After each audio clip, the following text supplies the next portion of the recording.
Hey guys, well, you might have heard on social media that you can get unlimited borrowing capacity. You can keep buying properties by using a trust structure.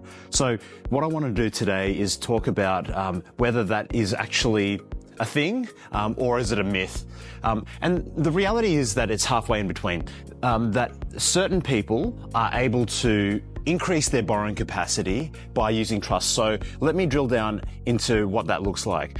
So how it works is certain lenders will allow you to exclude debt in a trust entity, so that effectively increases your borrowing capacity, because you're not taking into, or that lender isn't taking into account the debt and the repayments required within your trust entities. By doing that, that's great, right? Because again, it'll increase your borrowing capacity. So what do you need to do in order to make this happen? The first thing you need is obviously the trust structure set up. That's pretty basic.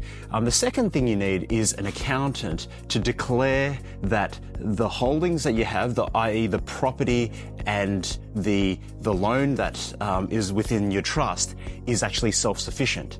And that's not that easy to do, because even if you're borrowing 70 or 80% these days, most loans and most properties will be negative cash flow. So you're going to need an accountant who is willing to do that, maybe, be a little less than straight down the line. And the third thing, and the most important thing, is that you're going to need a significant amount of cash to do this, because you're going to need at least a 20 to 30% deposit for each property that you buy.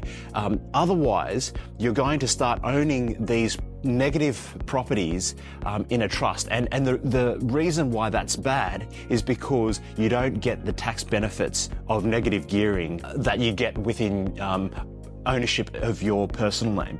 So look, don't get me wrong, trusts can be good.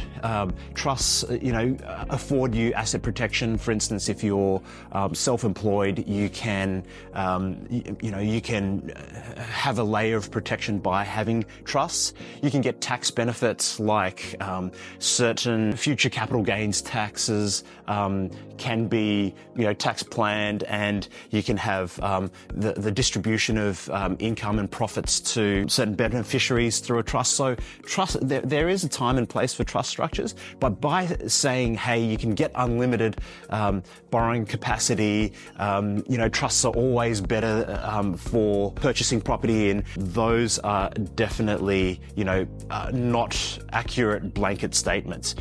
Look, there are downsides also to buying in trusts. Obviously, the cost of trusts, there's a setup costs, a few $1,000s to set it up. There's the ongoing costs to maintain the trust and keep it going, like the audit costs and the financials and so forth, tax returns of a different entity.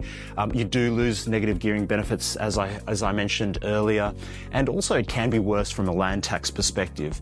And finally, not all lenders will allow you to do this strategy. Only certain lenders will exclude the trust borrowings within certain trusts. In summary, it's not for everyone.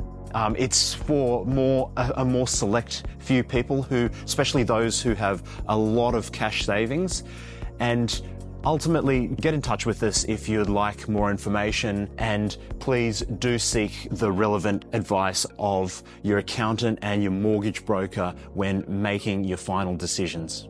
Okay, I hope that was helpful, and I'll see you in the next video.